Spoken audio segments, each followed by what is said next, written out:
All right. How are you guys doing today? My name is Ali, and I will be introducing myself and what the week will be looking like and how this came about. I actually want to start off with, hey, Laura, go ahead. Sorry. You want to introduce yourself?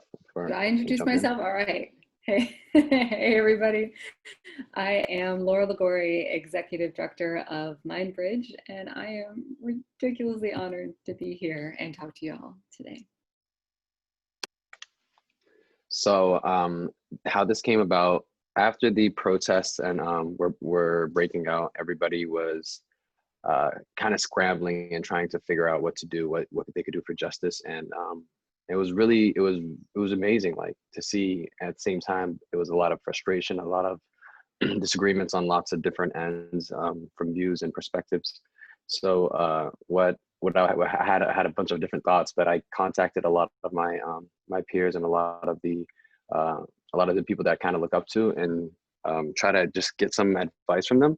And we came up with this week-long panel that that everybody could, in a way, see it from the experts' perspectives, and from the mental, cognitive, on personal social bias with Laura, from the history of Black oppression, Black resistance, a brief social context with Professor Marcel. Wednesday is going to be racist policing policy, criminal justice with Brennan McQuaid. Thursday is going to be K through 12 education curriculum, our primary effects with Alberto Morales. And Friday is going to be accountability, reinvesting aligned action steps with Erica King and I to do a wrap up. This actually came about really fast. We wrapped everything up in about 5 or 6 weeks within a few meetings, and we just wanted to get it out there and not let the momentum die. Excuse me again. And yeah, I'm grateful to be here, and I'm really appreciative. I've talked to many people within the system and outside of them, and I just wanted a grounding place where we could all just sit back and understand. Just a few last things I want to touch base on before I let Laura jump in. There's going to be an email I'm going to write into the chat, and you guys can send your questions. You guys, if you have any questions, particularly on the subject at hand, or any other questions about the webinar. And there's also a chat place where you can leave your own questions, and we'll try to see the best way to get back to them. And the proceeds here are going to go to youth from the ages up to 15 to 25 that are doing the work on the ground, because they are doing the most intense work. And we just feel like we need to appreciate them. So thank you all for being here. I will update you with anything else that's new, and thank you.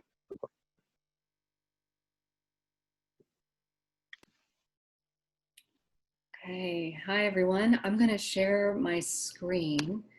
So you should see a fun, colorful brain. Are you seeing that right now? Okay, we're going to try it again.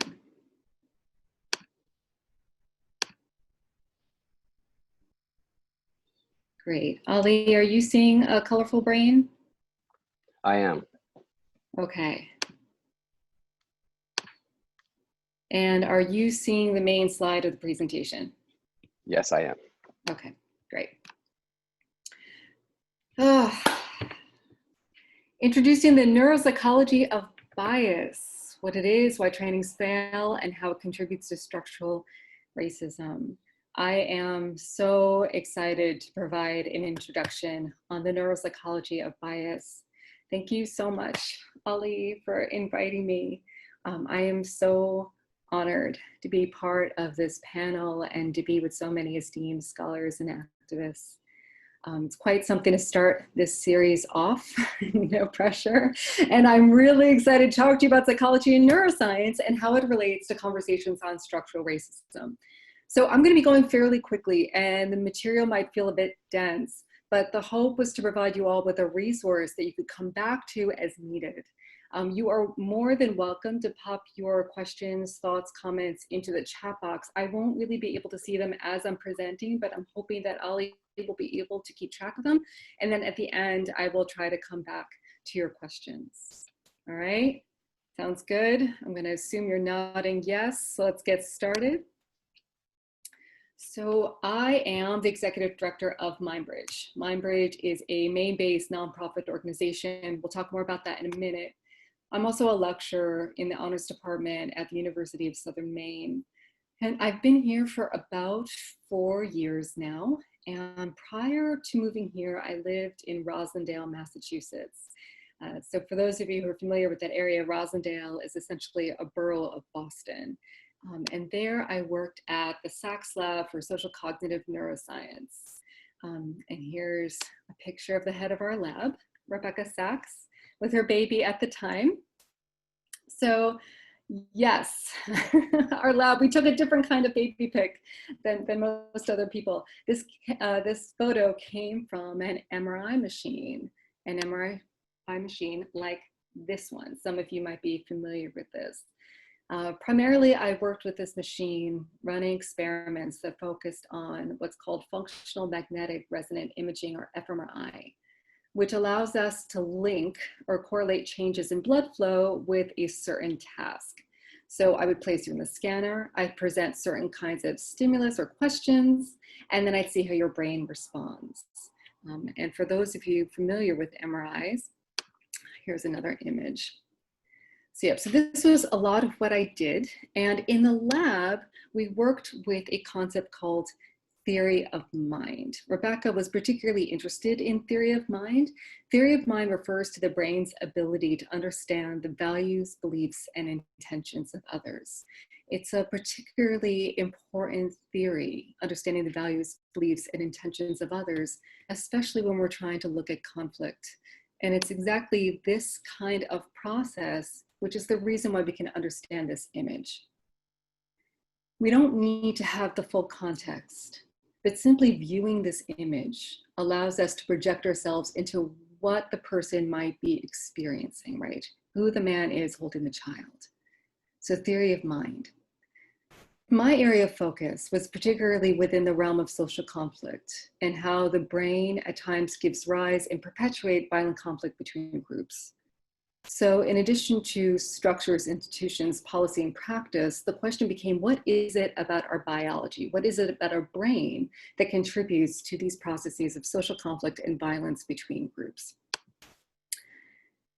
And I was really fortunate. I got to work with soldiers coming back from tours in Iraq around empathy and empathic responses, as well as with student groups around the world attempting to work together in a way to reduce bias, discrimination, and violence between groups. So theory of mind, how does our brain influence the way in which we understand empathy? How does it influence the way in which we participate in empathy? How do we understand the values, beliefs, intentions of others? And how can we use that understanding around the brain to help us to reduce intergroup bias, intergroup racism, intergroup discrimination, and ultimately intergroup violence? So when I moved to Maine about 4 years ago, I established Mindbridge. I took the work that we were doing in the lab and I moved it into what became our nonprofit organization. Mindbridge's mission is to profoundly transform human rights through the integration of psychological and neurobiological science. The idea is, how do we take all the vast realms of science that exist within the laboratory and make them usable, applicable, influential, impactful for human rights defenders? So it really became making a bridge between science, in this case psychology and neuroscience, and those who are working on the ground. Today, our work at Mindbridge is quite vast, ranging from our work right here in Maine, addressing the ways in which people understand and engage with hate speech, and discrimination, all the way to developing a way for human rights groups to counter online hate speech by, in this case, purposefully and intentionally marketing, developing social media content that nurtures tolerance, empathy, and solidarity. We are starting a pilot program in Myanmar to mitigate this deep-seated bias, discrimination, and dehumanization that sparked social media that ultimately led to the Rohingya genocide. And if successful, we will orient our findings towards more preventative measures in other locations. So using psychology and neuroscience to rehumanize, using psychology and neuroscience to address hate. So in today's presentation, we have a lot to get through. I have an hour and a half-ish with you all, so I'm going to try to just cram it full as much as I possibly can. We're going to place implicit bias in context, as always. Why are we talking about this?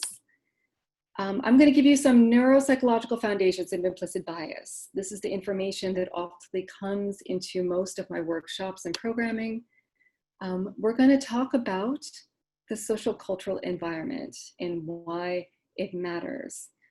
And with that, we're going to dip our pinky toe into the realm of development, just our pinky toe, just a little bit into development. And also we're going to address ways in which our history and culture impact all of these neurobiological systems. Now, since this series was inspired by the Black Lives Matters movement here in Maine, we will continue on to touch on some foundational components of the science behind implicit bias in policing. And then, so that we have a healthy positioning of this work, we're going to discuss why these trainings fail. And of course, now that we know what we know, how can we do better? And ultimately, where do we go from here? Okay. So I'm not a big fan of passive listening, but it's hard to do that when we are in a webinar format. So I will again encourage you to use that chat box and to pop in answers to questions, comments, and of course to add your own questions as we go. All right, ready to dive in? I'm going to pretend that was an enthusiastic yes, and let's get started. Placing implicit bias in context. Okay. All too often, when we're discussing how best to reverse structural racism, the focus is placed on, well, you and structures, our institutions, our structures, our politics, our policy. And often when I talk to human rights defenders around the world, this is often the focus as well. Structures, institutions, politics, and policy. However, what we often miss are the ways in which our emotions, our values, our beliefs, and our biases, in other words, the way in which our brain relates to all of the above, right? So how do our emotions, our values, our biases, and our beliefs come to influence the structures, institutions, politics, and policy, and vice versa? How does one affect the other? Because ultimately, it's a system. And this is a really great resource for those of you who are interested in education, Teaching for Diversity and Social Justice. I really, really love this one. I tend to use it a lot. And the authors, Hardiman, Jackson, and Griffin, have a particularly interesting take on this relationship between the implicit and explicit structures, biases, values. They presented it something that looks like a Rubik's Cube. On the base, we have us, the individual, we have our institutions, we have our society, our culture. Along the width, we have our behaviors and then our attitudes. And along the height, we have our unconscious and conscious processes. And when we're thinking about untraining, I'm going to plant that seed for a moment, untraining, not just training, but untraining. And for the purposes of this talk, implicit bias specifically, we're really looking at the base here. And especially for this talk, we're talking about this one box. We'll be focusing really more here today. But importantly, it's the interactions throughout. The way in which the individual, institutional, societal impacts our behaviors, our intentions, our conscious and unconscious attitudes, it's all related. And really, I'm going to extend the analogy and let's go right to a Rubik's Cube. It's really like trying to solve a Rubik's Cube. And I don't know how many of you have tried to do this, but it's really hard to solve a Rubik's Cube when you're just focusing on one color, right? It's really hard to do that. And I know that there's some of us out there who try to peel off the stickers and try to replace them. Yeah, I know you. But it probably didn't work so well either. And ultimately, the way to solve the Rubik's Cube is to understand it as a system. The same goes here. In order to reverse structural racism, we need to bring together the structural, the institutional, the policy-based efforts with a fundamental understanding of how we work as a human being. And in many ways, that means understanding our psychology and our neurobiology, the brain. And understanding at the heart of a statement issued by the Association of Black Psychologists. I'd really like to read you this letter. I thought this was just an extraordinary letter, and so I want to raise this up for us today. A-B-side letter to the Black community. Countless events of race-related violence and aggression that continue to plague the nation and the media significantly impacts the thoughts, behaviors, feelings, interactions, and reactions of many people. As we grieve the loss of Black family members during the COVID-19 pandemic, we share in the grief, pain, rage, and sorrow from the recent murders of Ahmaud Arbery, Breonna Taylor, and George Floyd. We understand both instances, racial health disparities and race-related brutality, as two strands rooted in historical, institutional, and systematic oppression, personified by Amy Cooper, a white woman who summoned the police against Christian Cooper, a bird-watching, law-abiding, unarmed Black man. The debilitating psychological effects of centuries of racial oppression cannot be underestimated. European human traffickers uprooted an estimated 15 to 50 million Africans, leaving broken bodies, spirits, and families. Centuries spent burdened by the legacies of enslavement and racism have left the Black community in distress in all areas of life. We pen this open letter to tell you what we expect and express how our people experience systems of dehumanization. To say we are frustrated would be an understatement. To say we are tired doesn't come close.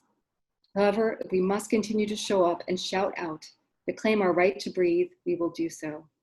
Our protest is the collection of voices unheard, the fury of the invisible, the power of the grieving.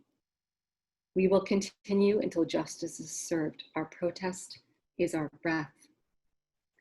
We are mothers, fathers, cousins, mental wellness professionals who are healing from our own traumas and experiences with racism, while we also work to offer healing to others. We are clear that George Floyd's murder was just the one that was caught on video, but our ancestors told us stories. We have our own stories. And our children are learning new stories of injustice and oppression. Injustice in healthcare, housing, education, all systems are decidedly and purposefully kneeling on us, especially the law enforcement system. We are sick and tired of initiatives and talk. We are sick and tired of sensitivity and de-escalation training. In fact, what is needed is untraining. The people who are charged with serving our communities must be untrained from the racist and white supremacist tendencies that form the basis of American government and institutions. Angela Davis warned us, quote, "In a racist society, it is not enough to be non-racist. We must be anti-racist," unquote. Black anger, frustration, rage, sorrow, helplessness, and hopelessness are our responses to these senseless acts. We cannot breathe, and we can no longer allow our humanity to be denigrated, demeaned, and destroyed. African Americans continue to experience physical and psychological violence fueled by racism and notions of white supremacy. With every highly publicized instance of a brutal police encounter or senseless death at the hands of a police officer or a concerned citizen, Black people experience a type of vicarious psychological trauma. These continuous and persistent experiences of racism create a psychological enslavement, which continues to maintain systems of oppression for exploitation. The ongoing occurrences of fascism, racial trauma, increases the risk of internalizing such acts that will further threaten and perpetuate the intended destruction of the Black community. Internalized racism means that we have accepted and believe in white superiority and Black inferiority, informing what we do and treat ourselves as well as one another. Internalizing these racist acts is becoming more difficult to resist and continues to affect our reactions and responses. Cultural grounding has protected us from the insidious impact of racism, internalized racism. Racial socialization is a form of cultural grounding used to protect us against the negative psychological effects of racism.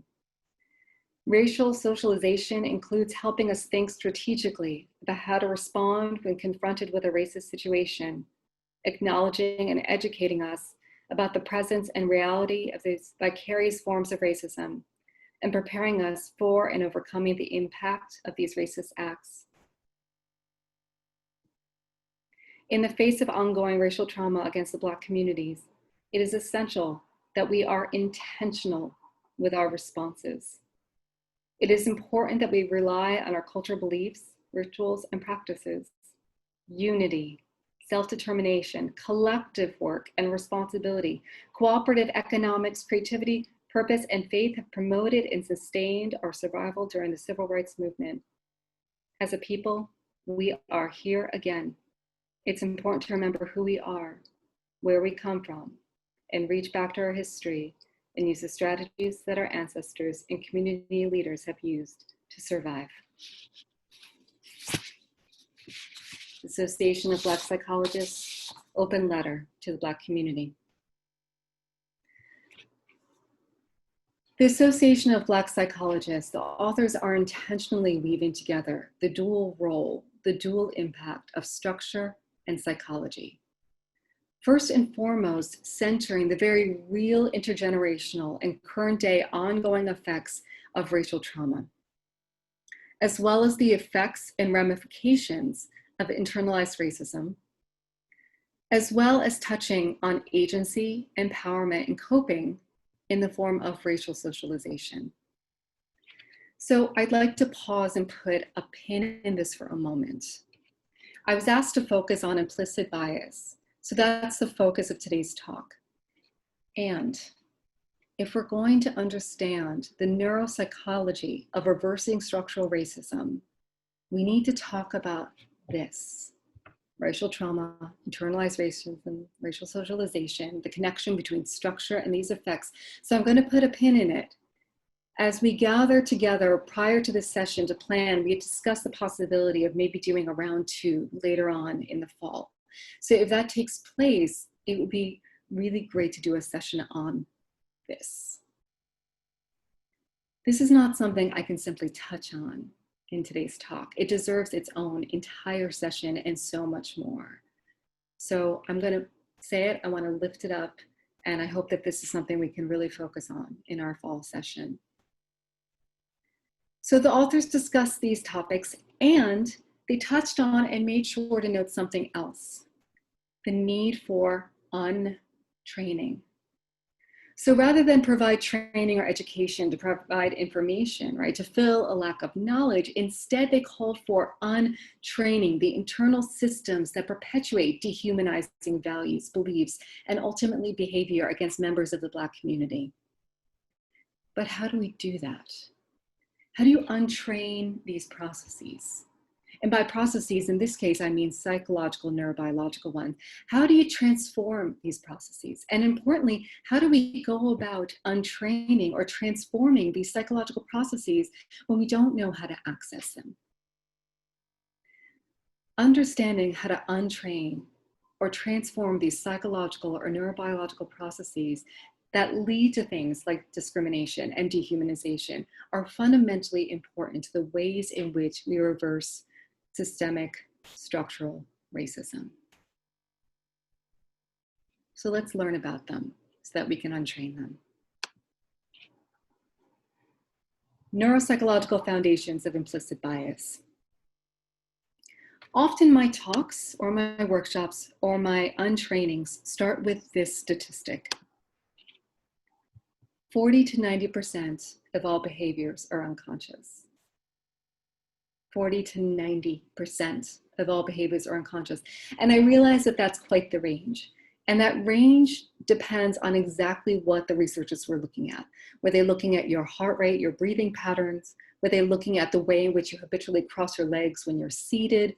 Or were they looking at the automatic way in which you react when you meet someone who looks different from you for the first time? 40 to 90%. And often I point out that even if we go on the low end of that spectrum and we say 50%, that is half of everything we do is unconscious. Half. So why is that? Because at any given moment, our brains receive 11 million bits of information, and our brain can only consciously process 40. Temperature, light, proximity, memory, tonality, all of these 11 million bits of information, your brain could only process 40. So to manage what would be an overwhelming amount of information, your brain creates unconscious mental shortcuts or implicit processes, one of which is known as implicit bias. Okay, so like any good academic, I need to define my terms. So let's go ahead and define this. Implicit bias, the automatic or neurobiological processes underlying unconscious stereotyping and prejudice, guiding the perception and attitude towards social groups. So I know that that's kind of a heady definition, but I want to point out the automatic or neurobiological processes, the way in which these processes happen automatically beyond our conscious awareness. 40 to 90% of everything we do is unconscious. Underlying stereotyping and prejudice that guides our perception, the way in which we perceive others, particularly others that have been socially categorized. Yeah. So that means that at some point in our evolutionary heritage, it became evolutionarily advantageous for us to automatically discern us from them. Us were the people that helped to keep you safe. They were the people that might kill you. So I want to point out two very important things here. First, how you self-identify is massively influential to how this process works. There must be an us in order to create a them. So how you self-identify is crucial for this process to get set into action.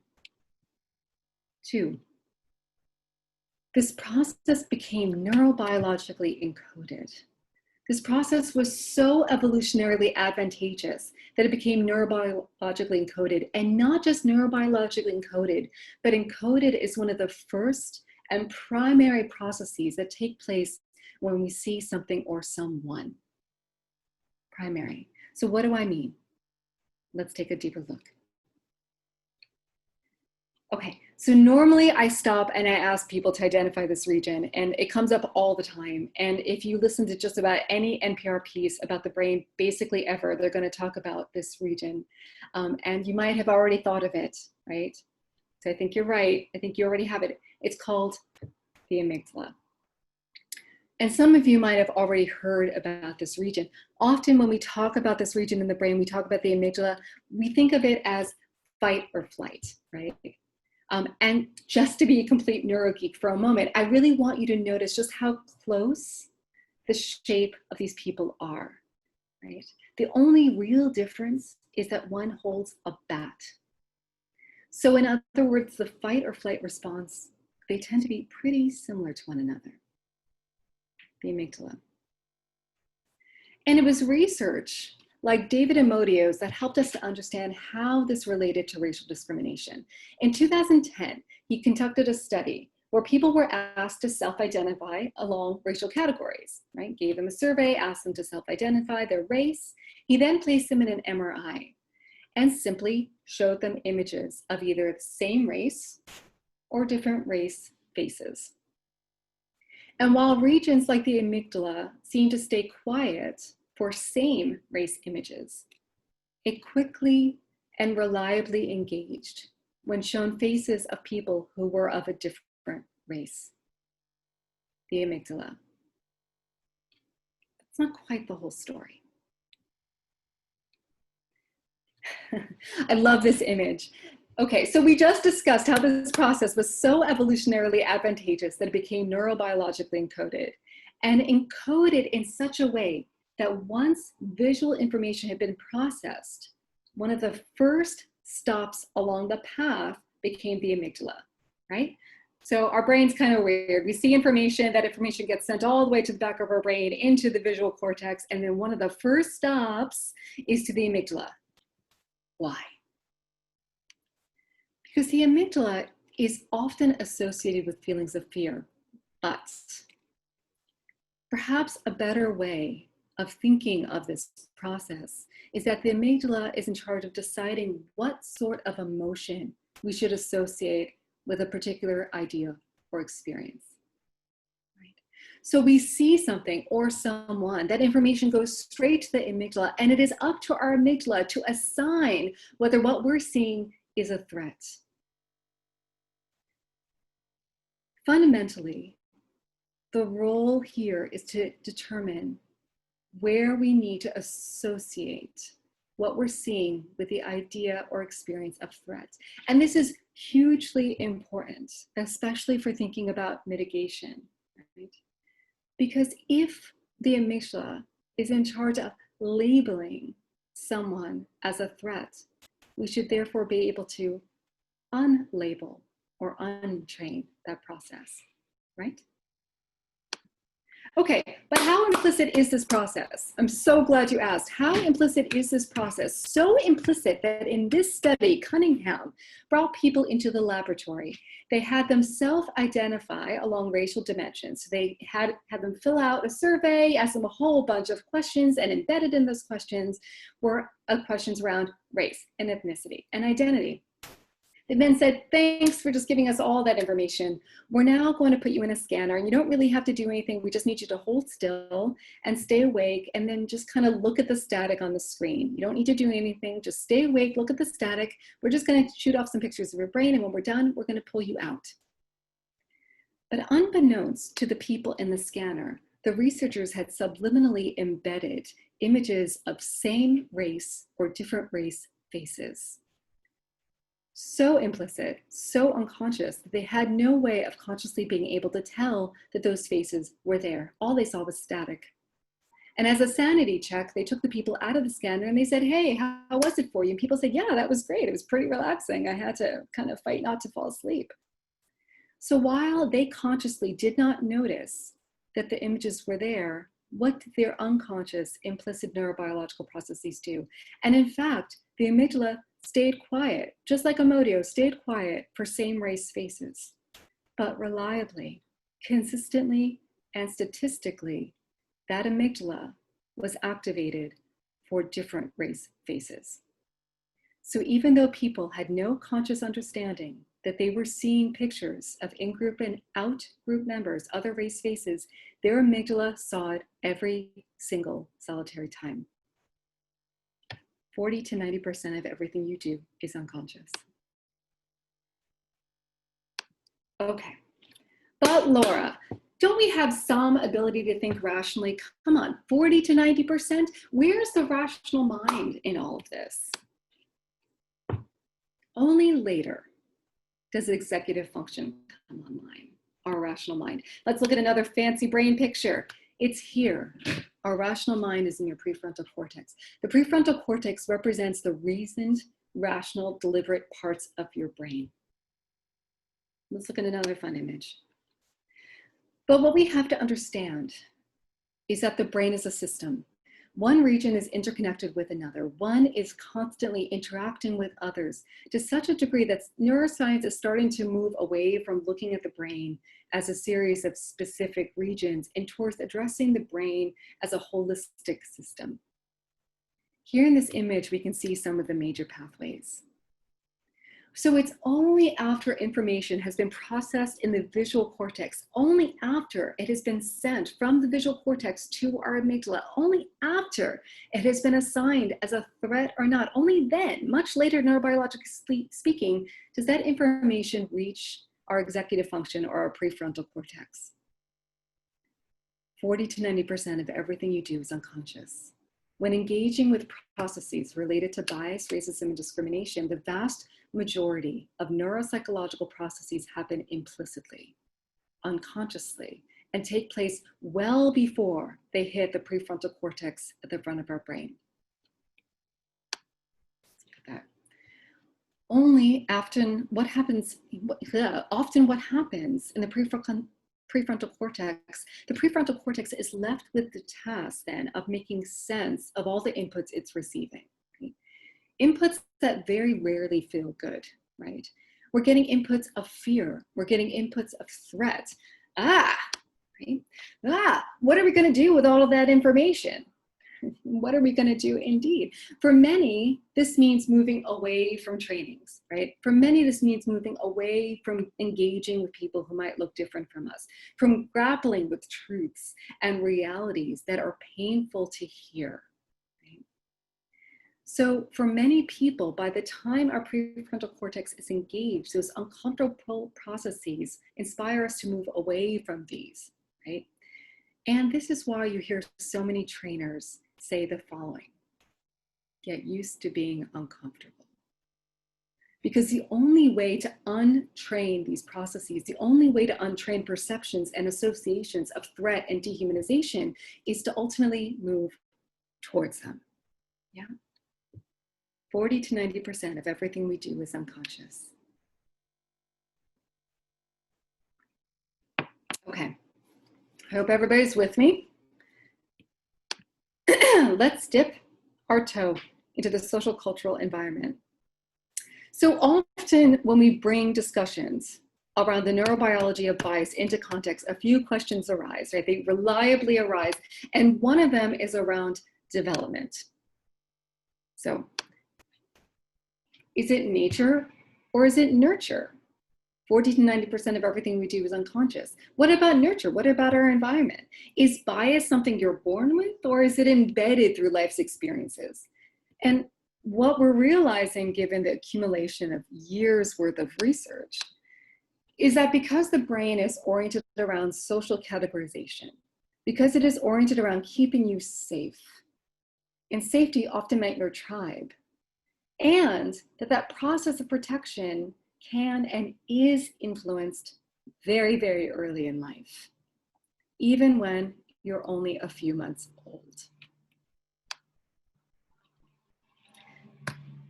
We're going to dive into the Telzer study, 2013. In this study, Telzer and colleagues compared adopted youths as young as 6 months old. And they compared adopted youths from 3 orientations. One from Asian orphanages, one from European orphanages, and one from European American non-adopted homes.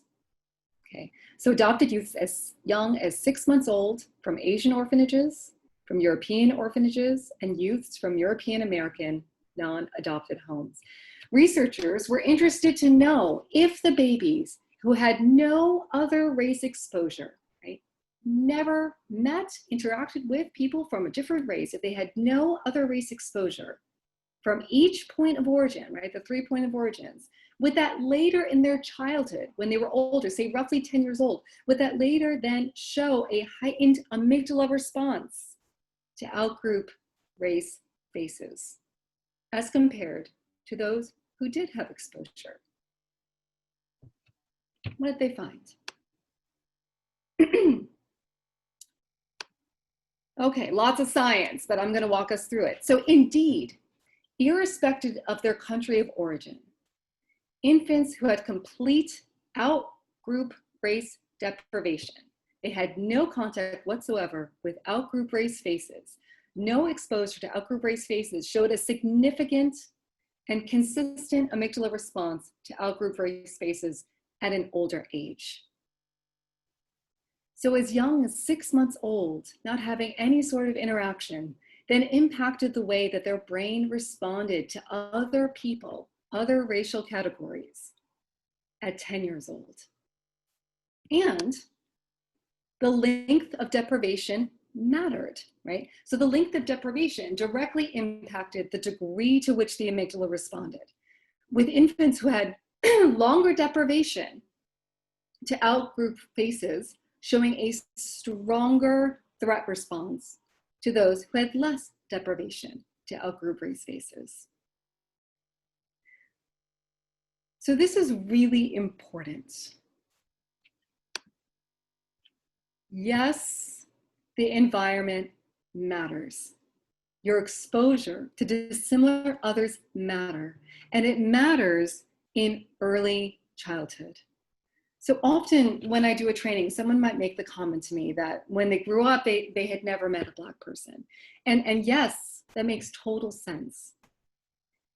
And when this is said, there's often a concept that we're then coming from a neutral point, right? Because we don't have any experience, because we're unfamiliar with what it means to live a racialized Black life, we sometimes think that we're just coming from a point zero, from a neutral point. But no, if this and similar studies are correct, it means that having no experience orients us to perceiving unfamiliar others as threatening. So let me say that again. If this study is correct, that means that having no experience with people who look different from us doesn't bring us to a neutral point.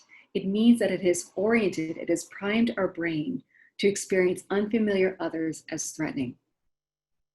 So in a state like Maine, where approximately 94% of the population identifies as white, lack of exposure to other race spaces in and of itself could lead to adverse consequences. No other influences need apply.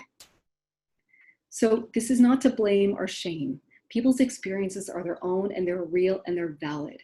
It is to name that this is here.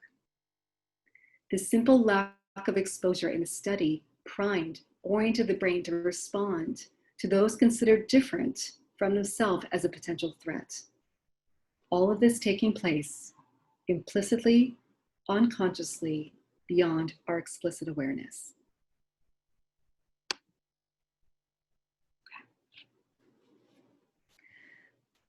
Another important and influential factor in the way in which implicit bias works, and I promise I am building towards a discussion on law enforcement, is the way in which historical events or historical modes of understanding remain embedded cognitively, both culturally and cognitively, the way in which historical modes of understanding remain embedded and they're influential in our cognition. The past is never fully gone, most especially in our cognition. So what do I mean by that? Okay, another study. Here, the authors argued that at the time of this writing, so please bear with me, at the time of this writing, 2008, the belief was that historical representations explicitly depicting Black community members as ape-like had largely disappeared in the United States. I know, just stick with me for a second. Yet, they argued that mental associations linking Black community members with ape-like imagery remained. Right? So that horrible stereotype, ape-like imagery. And importantly, they argued, you don't have to be consciously aware of this horrible stereotype for these stereotypes to influence your behavior or judgment. Okay, we're going to get into this. I'm also going to point out this name, Jennifer Eberhardt. She's going to be important later, so just kind of make a little mental note that she was involved in this study. Okay. So Goff and colleagues conducted a series of experiments that revealed how that Black ape association would significantly influence participants' basic cognitive processes. And not just influence them, but actively work to alter their judgments in criminal justice contexts. Let's take a look at it. Okay. This was a massive paper. There are 6 studies in total in this paper, far too many for us to get into detail. Studies 1 through 3 were largely designed to validate that yes, there is a horrible stereotype and dehumanizing concept linking members of the Black community with ape-like imagery. We've seen this in media, we've seen this historically, this has been well documented. So they tested this concept. They tested the concept that had been widely held in social science, literature, and civil rights writing, and they wanted to test from a psychological perspective that importantly, yes, this was real, this was here, and it was influential psychologically. Okay. And all of these studies, these 3 studies, were orienting us for study 4. Okay. In study 4, they really want to get at the idea that you need not have a conscious association, a conscious understanding or memory linking Black community members to ape-like associations for this to impact you. You need not have a conscious understanding. So they brought in 65 white male participants for this study. They gave them a prime. What is a prime? This has come up already. What's a prime? A prime is when exposure to one stimulus influences how a person responds to a subsequent related stimulus, right? So for example, we've all had these moments. I remember a time when I was watching a show with my daughter and there were commercials. And in the commercials, there was an ad for Ritz crackers, right? Later, I went to run some errands where I went to go grocery shopping. And you know what I suddenly wanted while I was grocery shopping? Crackers. Crazy. So I was primed, right? So these commercials worked, called neural imprinting. I was primed to want to go and buy crackers. So a prime. All right, so the participants were given a prime, and the prime was to watch nature movies. So the movies were focused on cats and some were on apes. They were then given what some of us know as the implicit association test. Simply put, the implicit association test is a free test. You can take it online, you can pop it into the Google, it'll come right up, and it seeks to assess what your implicit biases are based on your reaction time. Are you quicker to associate, quote, good words with white faces and slower with Black faces? So it tests your reaction time, linking people to certain associations. We can talk more about that later in the Q&A session if you're interested more about that. Okay, so we have our participants. Our participants were given one or the other of the primes. They were also given an implicit association test to understand what their biases might be. Okay. So what did they find? They found that on average, people were faster to associate Black faces with bad associations or words on the IAT. No surprise there. This has been well documented online through Harvard University. Excuse me. What was interesting, though, was that for those who have been given the ape nature prime, they were noticeably faster by a wide margin in linking Black faces with negative associations by a wide margin. Of course, they then surveyed the participants and said, hey, do you know about this stereotype? Do you know about this, about media representations? Do you know that this exists in our culture? And only 9% reported that they did. Now, I know some of you might be asking, yeah, okay, well, maybe they didn't want to seem racist to the researchers. Maybe they just simply didn't want to self-report knowledge about this, but they had no problem reporting on other stereotypes. Okay? So the researchers concluded that the participants truly did not know about the ape-like imagery stereotype, and that indeed the prime had worked and it had made them more biased in their association. Okay. So importantly, the authors then took all of this work and then investigated whether the same prime would affect individuals' condoning of police violence against a Black suspect. And indeed, it did. So, and it was the prime alone, which is really interesting. The participants in the study did all the same things as prior participants. Right?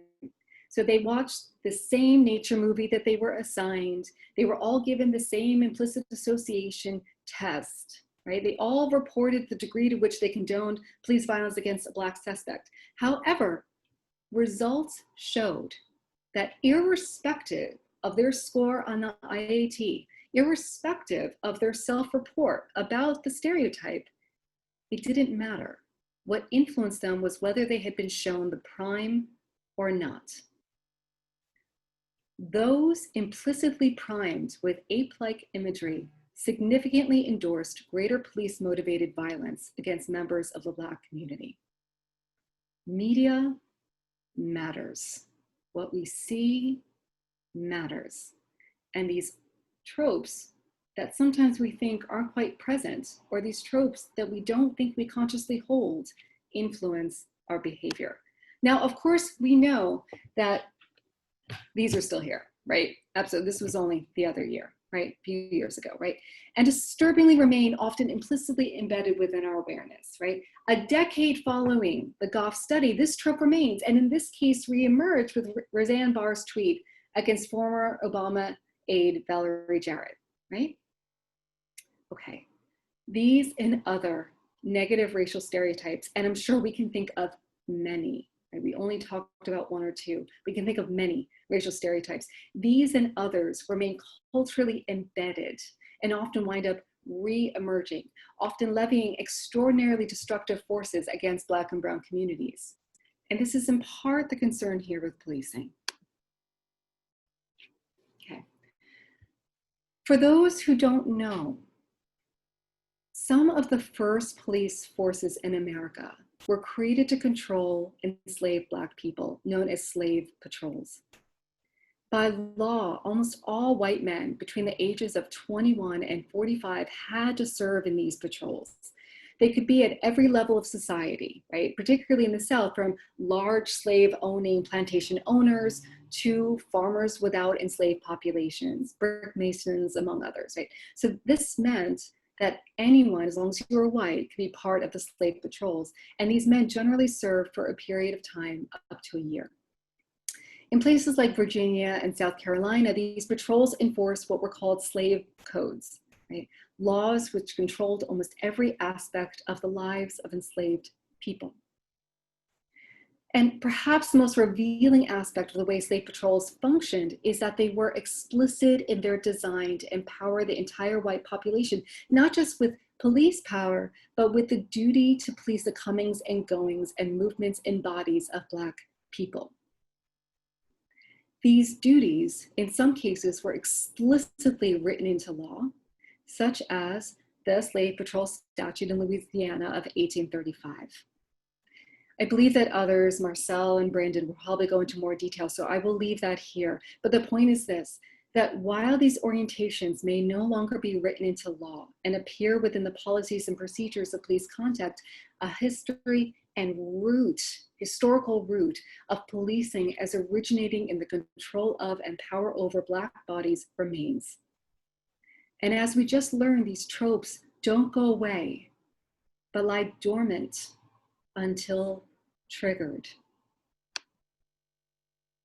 In short, cultural memory often remains implicitly embedded in our very cognition itself.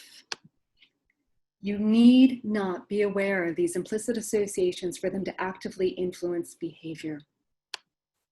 Without working to bring these associations into awareness, we cannot undo them. And as Leila Saad says, systems don't change if people don't change. Historical roots remain until we untrain. We purposefully move towards, we untrain, we unstabilize. Yep, we reverse systemic racism. Okay, now all of this and so much more that we'll be talking about throughout this week collects and influences policing and criminal justice systems. Yeah. So as we look at this now famous image of Aisha Evans at a BLM protest a few years ago, her posture, the posture of the police officers, the surrounding community, and why this event took place, something I ask myself is, what is the role of psychology in neuroscience in addressing police violence against Black communities? What is the role, right? What is going on implicitly, unconsciously, cognitively embedded within the minds of the individuals in this picture? And there has been an absolute plethora of research done on this topic, hundreds and hundreds and hundreds of articles over decades worth of research, many, if not most of which directly link implicit bias and implicit neuropsychological processes directly contributing to the production of police violence against Black communities. There are so many that there's far too many for us to get into here. When Ali approached us, one of the components of his vision was to provide some sort of fundamental knowledge on a range of topics, especially for youth, with the idea that this would serve as a resource. So with that in mind, I'm going to introduce one of the founding studies on implicit bias on police violence, the famous Correll 2007 Shoot, Don't Shoot study. Okay, so this is it doesn't get more famous than this. This study has been kind of a cornerstone, and this and an earlier Corel study have helped to launch just hundreds and hundreds of studies. So it's worth knowing this one. In this study, Corel and colleagues brought together 124 police officers and 127 civilians. What they want to know was they want to investigate the split-second decisions about whether to shoot black or white suspects in a video game, right? So this famous video game. Using Photoshop, the researchers embedded targets, 25 black or 25 white men photographed holding 4 guns, right, of different sizes, or 4 non-guns, a large black wallet, small black cell phone, a Coke can, small silver cell phone, right? So they embedded these images on otherwise unpopulated background scenes. So images of a countryside, city parks, apartment buildings, and so on. Okay. And the player, while playing this game, was instructed to shoot or don't shoot, but to respond as quickly as possible whenever a target appeared, pressing a button labeled shoot if the target was armed, and pressing a button labeled don't shoot if the target was unarmed. And the game awarded points on the basis of performance. Now, realizing that this experiment was not taking place in the real world, so real life stressors, right, real life environmental influences weren't necessarily present to influence decision-making, the investigators then used a series of incentives instead to motivate participants to make decisions as quickly as possible, right? So for an unarmed target, correctly not shooting, you got 5 points. Incorrectly, you lost 20. Lots. Okay, but of course, getting to this idea of ecological validity, right? Armed targets are more of a threat. So correctly don't shoot, you got 10 points, but incorrectly don't shoot cost you 40, right? So the armed target was more of a threat. So if you incorrectly didn't shoot them, you lost more. Okay, and here's what they found. On average, both police as well as community members were quicker to shoot black individuals with guns than white individuals with guns. And that participants took longer to decide against shooting unarmed black suspects than unarmed white suspects. And since that time, this set off a plethora of studies, but this one is just behavior. People then argued, okay, well, how can you really connect this to the unconscious implicit neurobiological drivers that are supposed to be at the root of behavior, right? This was behavior, right? What about the brain? What about 40 to 90% of everything we do is unconscious? Maybe all of this is just circumstantial, right? So to our neurobiology we go. And for this study, we're going to take a look at Senholtzy and colleagues 2015. So a much more recent study. This was a pretty thorough investigation. And they set about verifying their original Corel studies. So that's what they were doing. They wanted to say, okay, Corel had all these findings. He published quite a lot, was quite prolific. What about the brain does or does not substantiate his findings? Okay, so they wanted to find out a whole bunch of different things. 3 hypotheses. Hypothesis 1, brain areas associated with response conflict. Shoot, don't shoot. Should I shoot this person? Should I not shoot this person? Would show greater activation from unarmed than armed targets. And importantly, this be influenced by race. 2, threat detection. Brain areas associated with threat detection, amygdala, would show differentiated activation as a function of race, right? Remember everything we just talked about? Hypothesis 3, threatening racially stereotyped visual targets, right, will preferentially attract your visual attention. Yeah. So your attention itself, the way in which you see and engage with the world, or visual processing itself, right, would be altered as a function of race. Okay. 3 hypotheses. Let's take a look. Behaviorally, they recreated Corel studies. What did they get? Same thing. Yep, let's just bring up the chart. Same thing, right? Participants were faster to shoot armed black than white targets. Yeah. And faster, importantly, not to shoot unarmed white than necessarily black targets. There is some hesitation there. That was the behavior. What did the brain show? Yep, and they found it. The ACC, anterior cingulate cortex, showed greater activation for unarmed whites than unarmed blacks. So I want to point this out for a second. There was greater conflict there as a function of race. Yep. Greater conflict as a function of race. And also it's worth saying that they discuss this region as conflict, but this region also has a lot to do with pain, the experience of pain. So you might also interpret these findings to say that, oh, it was more painful to think about shooting an unarmed white participant than necessarily an unarmed black participant.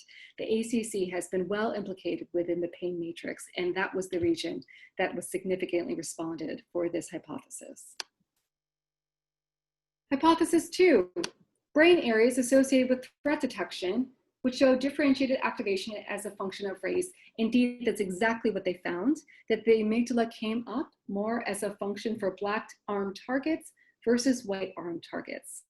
Threat, again, this time oriented around black armed targets. And the final one, visual perception.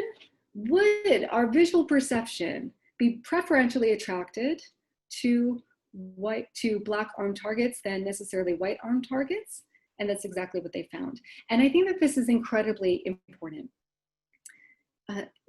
This gets into a whole body of research that's beyond this talk, but there's some extraordinary research out there that shows how our visual processing itself, the way that we see the world, is influenced by our self-categorization. How do you racially categorize yourself? And your perception of outgroup other race members. In other words, the way you see the world is influenced by the way you see race. Okay. With all of these research, a common critique is that it lacks ecological validity, right? Meaning that it doesn't take place within the real world and thereby isn't subject to real world influences, right? And I want to point out this name again. You might recognize her. We circled her name earlier on, Jennifer Eberhardt. Jennifer Eberhardt and others sought to correct this. Dr. Eberhardt has become a titan in this work, using the latest in technological innovations, such as virtual reality, to investigate both the drivers of police violence, as well as the possibilities of mitigation. And so in addition to just the extraordinary way that she conducts science, what I love about her work is her steadfast dedication to integrating her research with structural elements, working closely with police departments and government offices. She is a fabulous example of how science can be integrated and directly applied for dismantling systemic racism. Jennifer Eberhardt. Okay. So in all, I want to suggest the adoption of a certain perspective, that rather than seeing implicit bias as a way to name and shame, right? It's fault, something wrong with us. What I instead offer is a perspective of implicit bias as a vulnerability. So much in the same way that family genetic dispositions or present-day high cholesterol levels present a higher risk of heart attack, so too does our neurobiology, in combination with present-day structures and stereotypes, historical, societal, institutional influences present a higher risk of police violence. There is a vulnerability here. It's not a matter of good cop, bad cop. It's a matter of vulnerability present throughout the criminal justice system. So the question becomes, do we wait until there's a heart attack to deal with this situation? Or do we take a preventative model? A model that seeks to understand the relationship between our neurobiology and structure to end systemic racism and violence. Implicit bias is vulnerability, encased in culture, history, structure, institution, society. Okay. So then why do trainings fail? If I spent all this time talking about implicit bias and why it's so important and why it needs to be woven into structure and institutions and policy and practice, why then do so many implicit bias trainings fail? Okay. And there's quite a lot of science here. We don't have a lot of time left to get into it, but I've just kind of created an outline of why trainings fail as a way for us to create better trainings, and to better integrate this into the future. And it is based on this science that Mindbridge has instituted a fundamentally different approach to implicit bias trainings. So let's take a look at why they fail and what we must do in order to ensure that they succeed. Misunderstanding between implicit bias and overt racially motivated violence. Often, following an event like the George Floyd murder, there is a call for increased implicit bias trainings within police departments. But I want to be clear. There is a difference between the role of implicit bias orienting someone's behavior, creating a vulnerability towards the actuality of violence that affects entire communities, and overt acts of racially motivated violence. This was not a split-second decision, but an intentional act to kneel on George Floyd's throat for an agonizing 8 minutes and 46 seconds. This was not implicit bias. So to continue to link these kinds of events with the call for implicit bias trainings is incorrect. Yes, implicit bias trainings are important. Yes. And no, they are not an answer to this kind of event. Mitigating implicit bias cannot be done in a 2-hour workshop. Your brain was developed over hundreds of thousands of years of evolutionary history.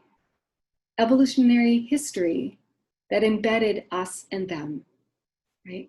I'm gonna out myself, I'm 44 years old. I have 44 years worth of my life experiences, right? Our neurobiological systems and 44 years worth of life experiences are then encased within society, culture, history, and 400 years of oppression. That is not gonna be undone and untrained in a 2-hour workshop.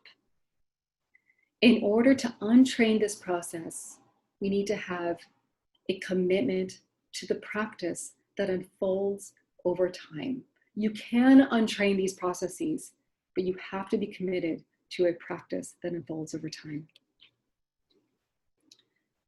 Implicit bias trainings are not synthesized with structural efforts aligned with structural realities. They are not. Often, it's an implicit bias training, or we look at policy and procedure instead of synthesizing them together as a holistic entity, right? Much like that Rubik's Cube, one is constantly part of the other. We cannot solve the Rubik's Cube without understanding the way in which both work as a system. I wanna talk about a few different things that I hear about in implicit bias trainings. Often after I give all this neurobiological stuff, all of this research, I hear comments like, my brain made me do it. So when understanding our neurobiological reality also comes a responsibility to mitigate those processes. Yes, they are there. Yes, if you have a brain, you have bias. And now it is up to you and your responsibility to work towards untraining these systems. And it is important to understand that the relationship between bias and power. Yes, if you have a brain, you have bias. And yes, some of us live in a world where we have more power and privilege than others. So the way in which my bias shows itself might have more power and privilege, backing, support than necessarily someone else's. So it's really important, again, to understand the link between implicit bias, structure, power, privilege, and the way in which they are all synthesized together. Finally, assessment. These societies seem a little allergic to conducting assessments. I'm not entirely sure why. When doing a training, don't we want to know if we've made any movement? Don't we want to know if we've had any success? So that means understanding what your baseline is, right? Where are you starting from? What is your place of orientation? What are the values, beliefs, behaviors, understandings? How have we identified these? Because without identifying them, we cannot challenge them and we cannot change them. So having an assessment means understanding the baseline fundamental positioning of an individual, a group, an organization, a policy, a practice, and then charting, right? This can be qualitative, quantitative, a combination of both, but then tracking the way in which movement is taking place so that you can see, okay, did we have an impact? And then continuing a practice of assessment over time, right? Making sure that we have integrated a system of accountability so that we can keep ourselves true to the practice that we say that we want to do. Assessment, assessment, assessment. So trainings fail because we often misunderstand racially motivated violence as implicit bias. They are not the same thing. We often think we can just do this in a 2-hour workshop. We cannot. We often fail to synthesize implicit bias in all the vast research on our neuropsychology with structural efforts, and we often fail to embed assessment. And so it is specifically for those reasons that at Mindbridge, when we work with others around implicit bias trainings, we are very clear in our orientation. We try to be very clear in why we're here. Where are we orienting ourselves?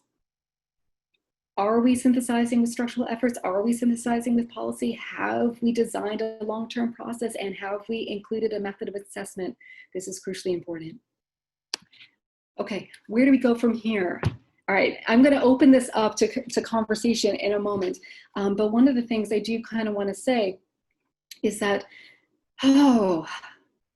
with research, with knowledge, you're going to hear some amazing history, you're going to hear some amazing sociology, politics, background, you're going to hear some incredible things for the rest of this week that I hope will catalyze us to action. Yeah, where do we go from here? If I had to have an ask, it would be to have the neuropsychology of implicit bias as a practice that is fully integrated with structural policy-based intervention work. And I'm sure you all have some wonderful ideas of where we go from here as well. My hope too is that we can see this as a collective effort in rehumanization. As we untrain, as we look at trauma, as we look at our fellow man, that we collectively move towards our collective human experience. This is one of the reasons why I established Mindbridge as a human rights-based organization, and one of the reasons why I co-established the Human Rights Summit. We're hoping, again, COVID, but we're hoping for the second Human Rights Summit to take place this December. And I sincerely hope we can have some cross-dialogue, conversations, planning, collective strategy, and how we continue this work in Maine. So here is our information, Mindbridge. I'm going to open this up to questions. And if your question, if we haven't answered it, if you want to talk more about this, feel free to send us an email at info@mindbridgecenter.org. Okay, I'm going to stop the screen share.